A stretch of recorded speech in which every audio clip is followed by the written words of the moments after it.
If you grew up emotionally starved, attention deprived, it's very easy for you to get trauma bonded with people. And that refers to a state when you become constantly triggered and become anxiously attached to someone. You overthink any signs of distancing or disappointments, and then you go straight into fixing mode, thinking that you're the problem. Either you attracted the wrong person or you did something wrong to create the bad situation that you're in. I used to be like that. I repetitively got myself into triggering relationships, not just with romantic partners, but also with friends or anyone in general. By understanding and healing myself, I was able to completely change the relationship dynamic. I want to help you understand why it happens, what's your role in it, and how to unhook yourself from this unhealthy dynamic. So let's jump right into it. The first thing you need to stop doing is overreading others' emotions and responses to you, like how fast they respond to you, how many emojis they use this time, who initiates the conversation last time, and who is the last one to hang up the phone. Also, you need to stop taking those things as an indicator of whether the relationship is good and stable or solid or not, because only when the answer is absolutely 100% yes, you could feel reassured, loved, and secure. If the answer is no or ambiguous, if there's uncertainty, you're not sure if this person is 100% crazy about you, you go straight into fixing mode, because growing up, you probably have never learned that ebbs and flows and ruptures and repairs are normal parts of a relationship, of any relationships in general, because our parents couldn't really teach us what they don't know, what they cannot handle, like tolerating ambiguous emotions or dealing with conflicts or talking things out. So we adopted the habit, we grew up into adults who take everything as a proof of this relationship might not be working and it needs to be fixed, and mostly by us. Even if we don't do anything, we can put on the mask of like, I'm chill, I'm not worried about you, I'm not needy.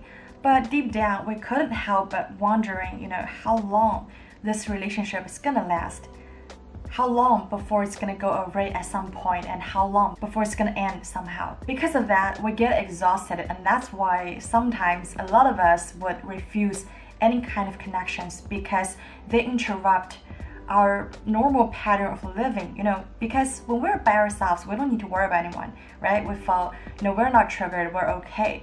But once we get into relationships, they exhaust us. We have so much energy going into replaying the scenarios, replaying the interactions over and over again, overanalyzing everything. So we find it hard to take care of ourselves because there's no energy left anymore. If I could go back 5 years or 10 years, I would definitely tell myself one thing, and that is, you don't need to be ashamed of your behaviors, of how you react to things right now. Anyone have gone through that kind of attachment hunger, attention hunger, and warmth hunger would have done the same thing, if not more.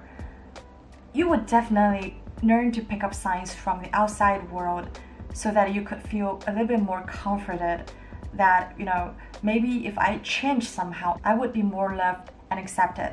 And one more thing I would tell myself is that now you have grown up, you have more resources and agencies, more than you know.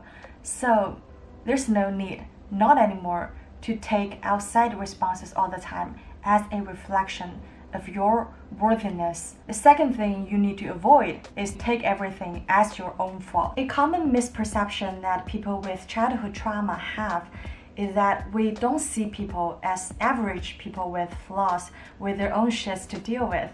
We see people as someone that we constantly need to make efforts to impress. If we fall short of the standards, then it's our fault, it's our job to fix and to constantly perform so that they could be satisfied with us, so that we could be okay. We feel that we're under microscopes every second, every minute of our lives. And that's why socializing and connections and relationships can be incredibly exhausting. There are two types of people who have this inner attribution pattern. The first type of people is someone who they have gone through a difficult childhood, and they know that something's bad with their parents, but also they know that something's not right with themselves. And the second type of people are someone who seem to have a good or even perfect childhood from the outside. They have everything, but somehow they grew up feeling chronically empty and lonely inside. So those two types of people, they fear that once people get to know them, come closer to them, they would discover the flaws and shortcomings that make them feel abnormal inside. And that's how I felt all my life. When I was growing up, especially in high school, I seemed normal and happy, but I had to try really hard to hide my flaws, like the saddest, depressing things I went through as a child, the nightmares, the unreasoned crying or outbursts. So fitting in becomes a major topic of people with CPTSD because we fear our lives to be different. If my partner says he likes brownie, especially chocolate flavor, I dare not say that I like vanilla better than chocolate because I fear not on sync with them. If people are unhappy, I would rack my brains out to figure out what did I do, what pissed them off, so that I could fix it for them and I could meet the standards. Those standards are actually inner standards, what we have, but we feel that people have those unattainable standards for us. So we need to constantly perform, constantly be hypervigilant and tensed up. Constant and excessive needing for human contact can be a really big sign that you have attachment trauma. Maybe you feel chronically lonely, you feel scattered. Driven by this attachment hunger, we long for this merging and symbiotic relationship. It's very easy for us to rush into fast bonding, like back and forth texting, calling, like what I ate for breakfast, I walked my dog today, and these are 100 memes I loved from Instagram. It often tricks our brain to believe that there's deep intimacy with this person, especially when it's still early. Like you don't really know their value system. Do they have a healthy sense of boundary? What their triggers are? Do they know how to handle relationship in a healthy way? What their self-images are?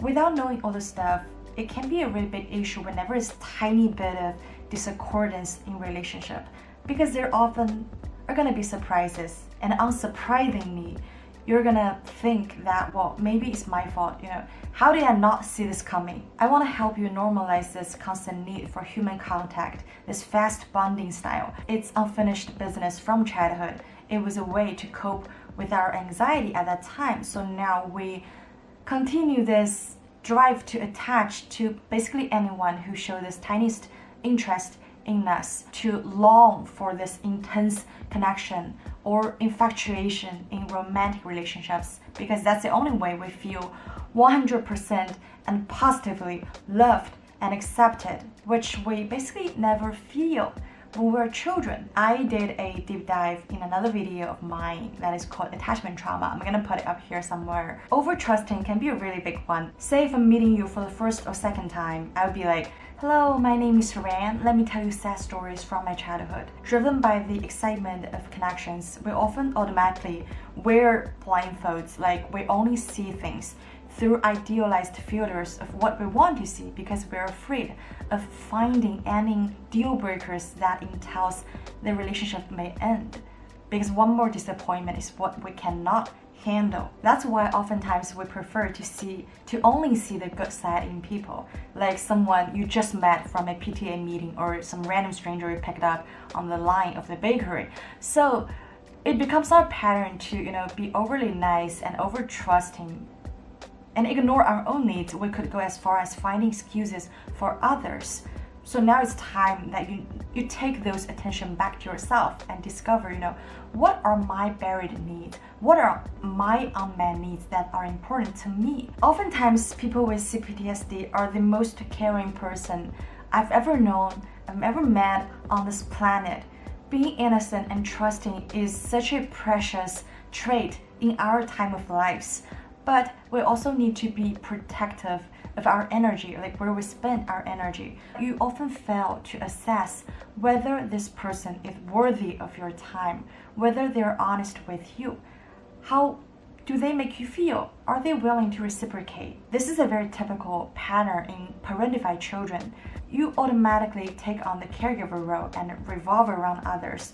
We need to stop revolving around others and make decisions only for you. What do you like? What's your preference?